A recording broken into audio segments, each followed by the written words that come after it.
The menstrual cycle begins with menstruation. Once the bleeding stops, the uterine lining becomes thicker and begins to prepare for the possibility of a pregnancy.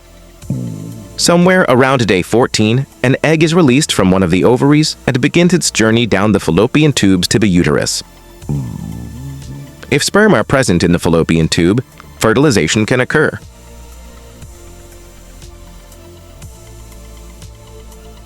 If the egg is not fertilized, the egg breaks down, and hormonal changes signal the uterus to prepare to shed its lining, bringing us back to day 1 of the menstrual cycle.